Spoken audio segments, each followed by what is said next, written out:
Hello, happy Homebrew Wednesday. Going to do a tasting video today of my Ringwood Porter. It's been in the bottle now for I think about 60 days. So this is one I primed it using a couple of litres of Imperial Stout to see if some of the residual sugars in that would be enough to prime the porter. So crack that open. A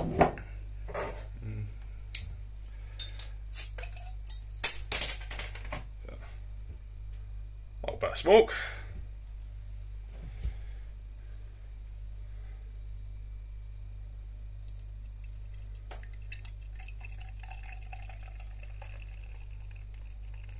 And as you can see, it is carbonated with no issues.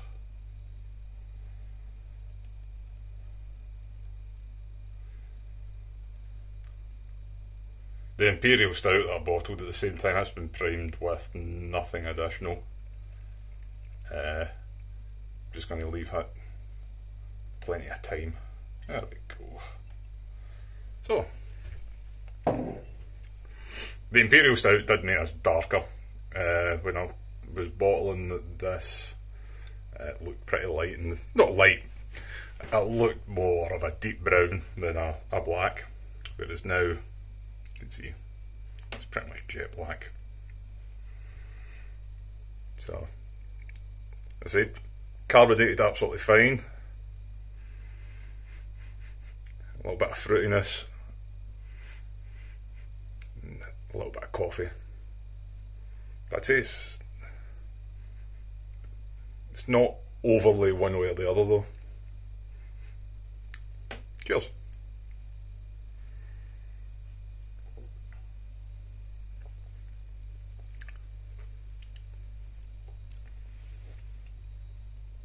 Yeah. The only thing I would say right at the very start, and it fades really quickly, is the first couple of sips out of a pint, is you get a very slight metallic, maybe a bit more than slight, but you get a little metallic flavour at the very start.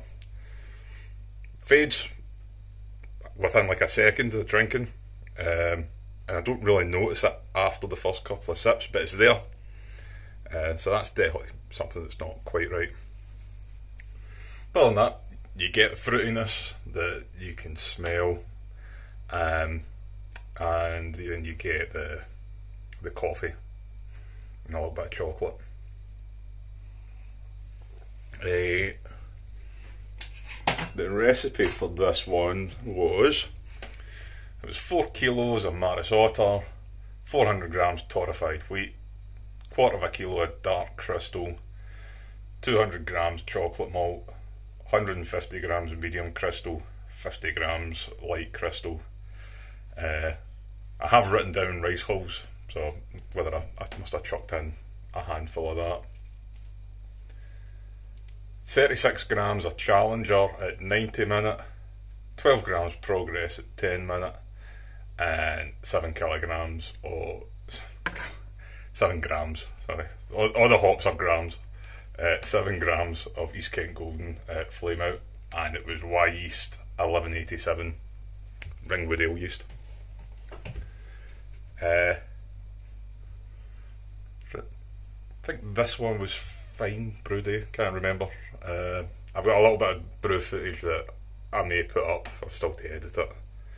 It's kind of been hard to get the motivation to do brewing videos recently.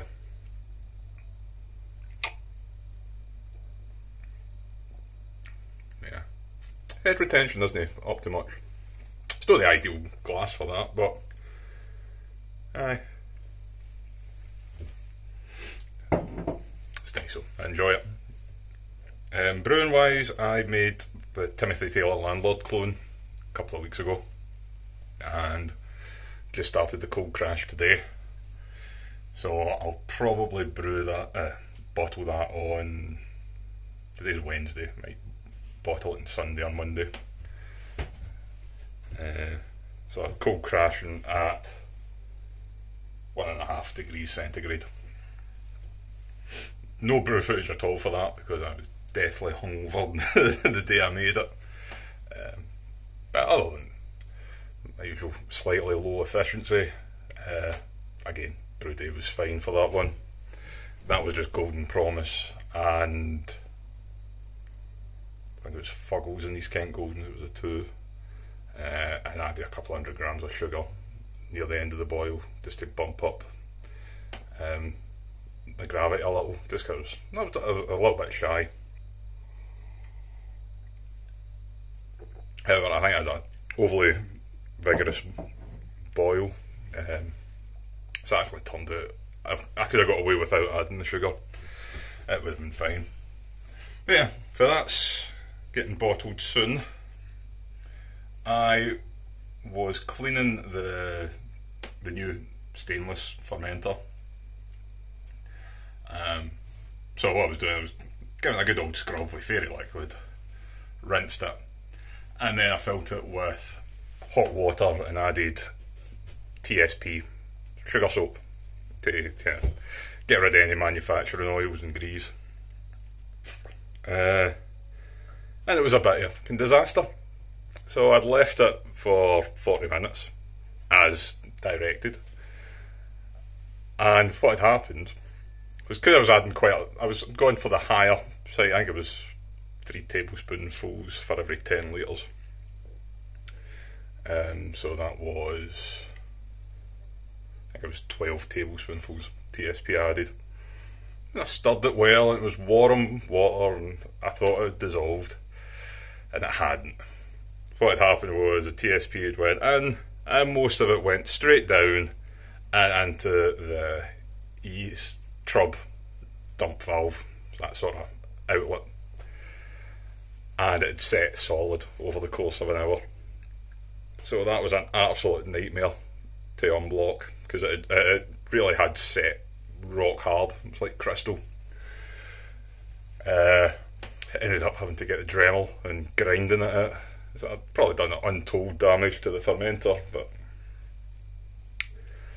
it could have been worse, I suppose. But anyway, so I need to redo that. Probably do that this week, and then next beer will be the William Younger XP, and I'll be going into that fermenter now that the temperature in the shed's getting a bit more manageable. I think just now we're sitting at just under 18, so that's fine.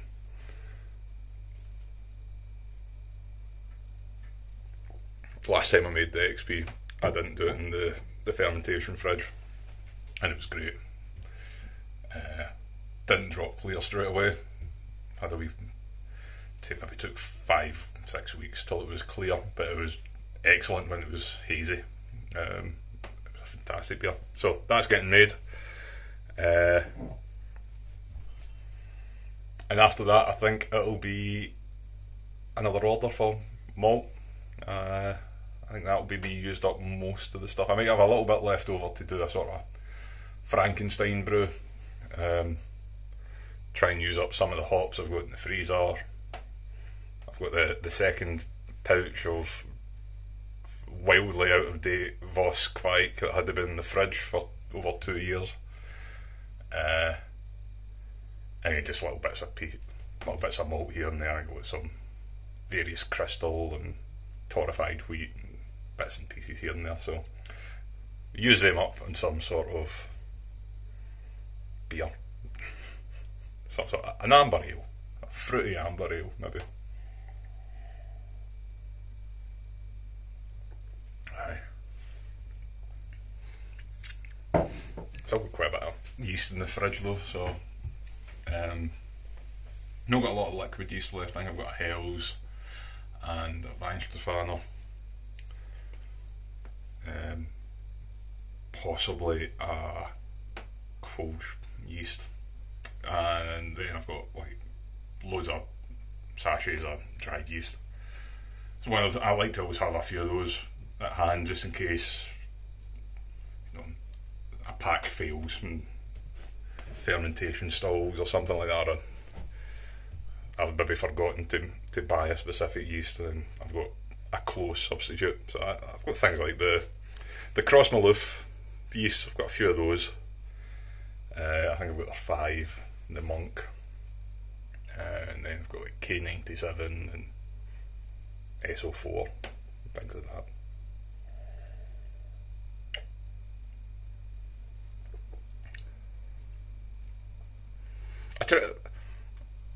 Unless it's something that I'm following a recipe, I tend to use dry yeast, but things like this, where it was a Ringwood beer, and you can get Ringwood yeast, I thought I'll go with that.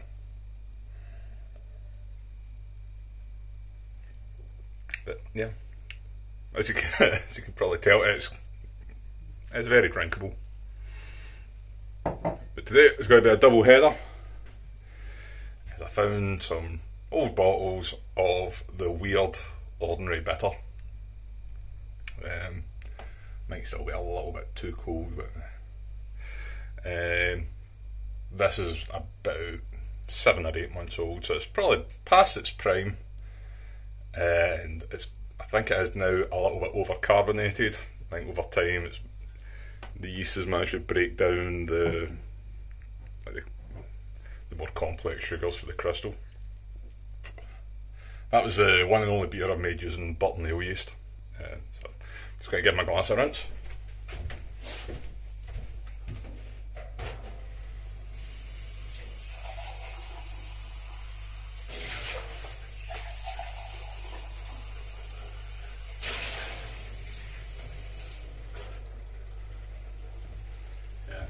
So this beer is also the reason why I picked the pint pot rather than the usual tall beer glass with a nucleated bottom, because I know this one's going to be a bit fizzy.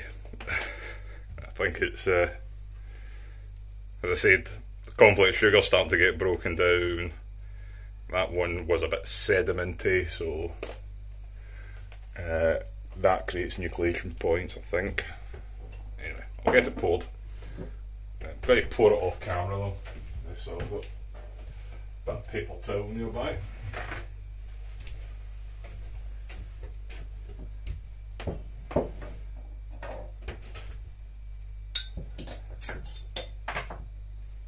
Ah no, there we go. In a little bit of smoke.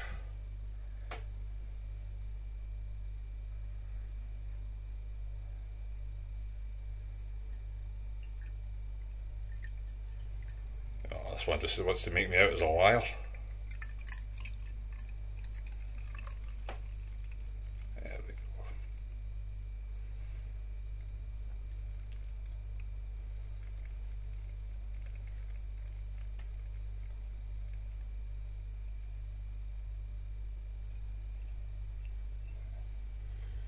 I think some sediment got through, but hey. After about 6 or 7 months, it's cleared. This was, I think, Chevalier malt, all the crystals, and torrefied wheat.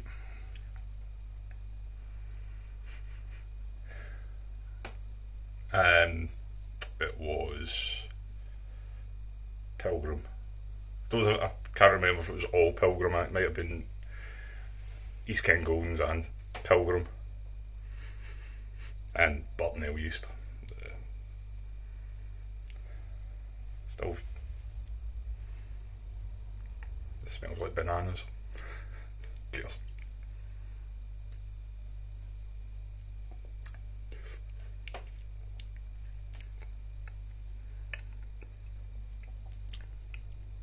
It's a really weird beer. Really weird. Going kind of dry, bit peppery, bit floral, fruity. Pretty much all the things you're not looking for in an old-fashioned English bitter.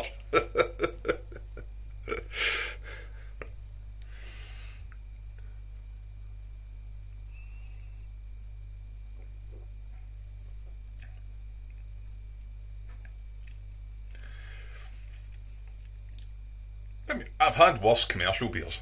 I think that's kind of my rule of thumb of how, if a brew day is successful, if I've paid money and got worse beer, then it's been a success for my beer.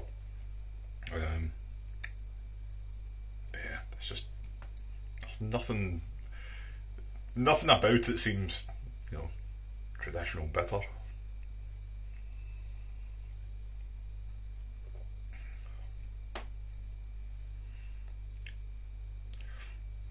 So lost some of the banana flavour. At the beginning, it was more like a Hefeweizen. As the months have worn on, it has lost a lot of flavour, but it still has those weird, floral, peppery, that sort of thing.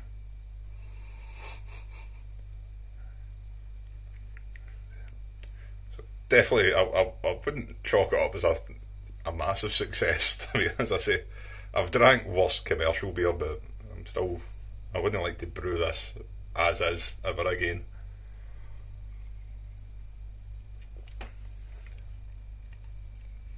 Still wonder if maybe some sort of wild yeast got in. There's nothing in the recipe that I would say was unusual, weird and wonderful stuff. I think Pilgrim's a fairly modern British hop, but I think the flavour profile's quite nothing out of the ordinary. Pardon me. I say first time using buttermilk yeast, but again, I doubt that's what's caused that, because I'm sure buttermilk yeast is a more traditional yeast.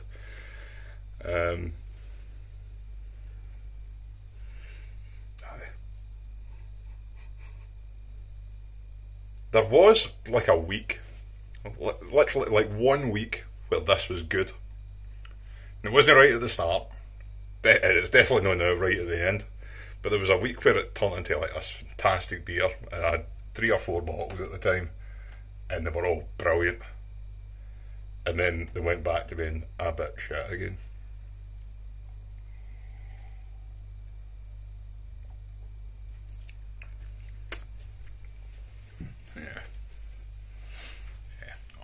Not fun.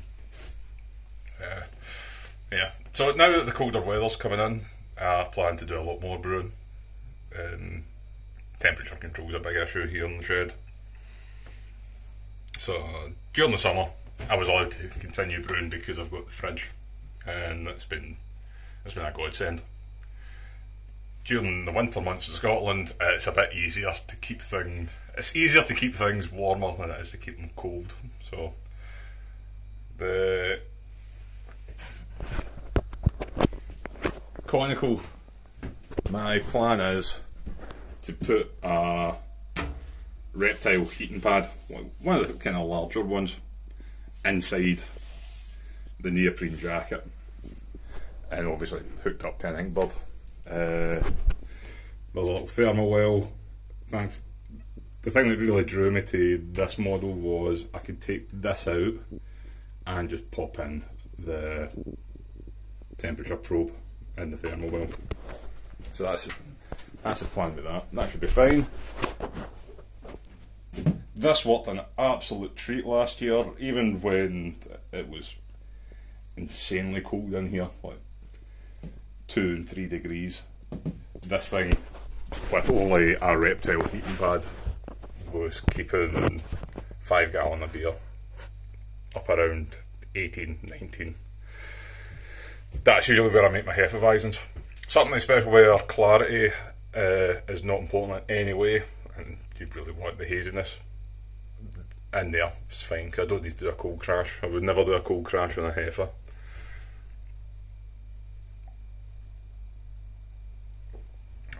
So that's worked great every time I've used it. So yeah, I think I should have 15 gallons I can have going at any one time, which is really more than I can ever get through, especially since I bottle, so it's a pain in the chuff. Every time I do a bottle cleaning session, it makes me rack my brains about where I could possibly put a kegerator in the house. Especially that everybody seems to have hand pools on BrewTube. I really, really want a hand pool, because the bag the bag in the box, you can get quite small sizes for that. You can get, I've seen like 3 and 5 litres, which would be ideal for me. I know you've got to drink them within a few days, but that's a burden I can bear, I think. I've tried the mini kegs, and they do cut the bottling, packaging day, whatever you want to call it. They do cut it considerably, but the beer's too fizzy. I'm not keen, and that's when I'm using like quite a low amount of priming sugar.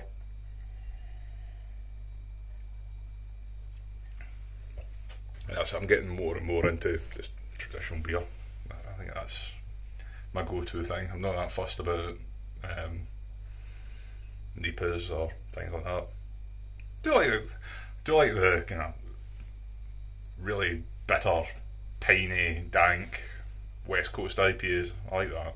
I don't make so many of those though. That might be something to bake over the winter though. Made a Russian River Pliny the Elder clone many moons ago, and I never really got to try it properly because I had a severe case of lazy bastarditis, and I never got into bottling until about 4 months after I made it. But it was fantastic. Even it was really old. Don't know how. I mean, I would expect it to be oxidised to hell, but it tasted like an old-fashioned British beer, but it was about 9%. It didn't have the hop punch. The hops had just faded. I gave it a little dry hop before I bottled, but everything had sort of faded. But it was an excellent beer, and everyone that tried it enjoyed that one as well. It was very easy drinking for its high volume.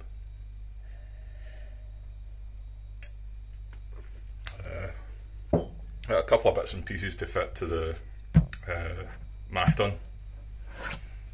Just a lot of things I'd found from the last brew day that need to be improved.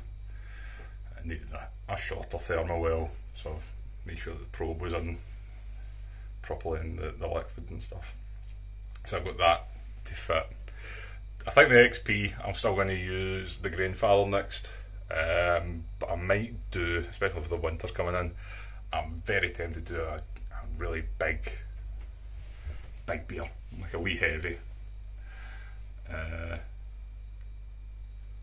think I'd seen one for by Chirkware House, one of their kind of old ale type things, a clone of that, or one of the Ron Pattinson, like 160 shilling type thing, something that will be the mash tun right to capacity.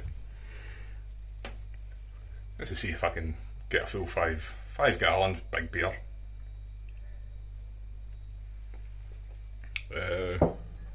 You can do it in the grain father.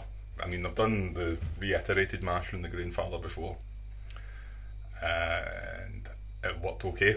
It's very messy. I think if you do it more often and you get the process down, it's fine. I found I made quite a lot of mess in doing it, and everything's sticky. That also might be a shout if I'm just using the 3 vessel. Do a big beer and then do another smaller beer, the second run-ins.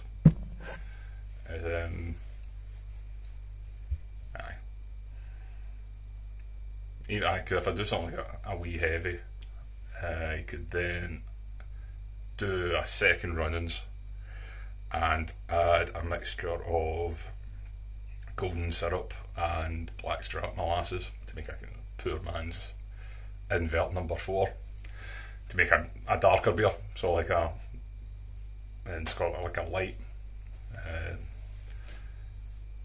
Because I don't know if you've ever had like a Scottish keg light. It is like a watered down Guinness. It's drinkable. It's very sessionable. So maybe something like that might be an idea. But yeah, so that's me all done waffling on. That's the bitter of that bottle that I've done. I think there's still some more. Annoyingly, also, I've not marked what's the Hefeweizen and what's the Kolsch. One's a black lid, one's a silver lid. I don't know which is which, so that's to find that out. I might do another tasting video of the Kolsch now. It's had a proper long period to age. Yeah, so again, happy Homebrew Wednesday. See you next time.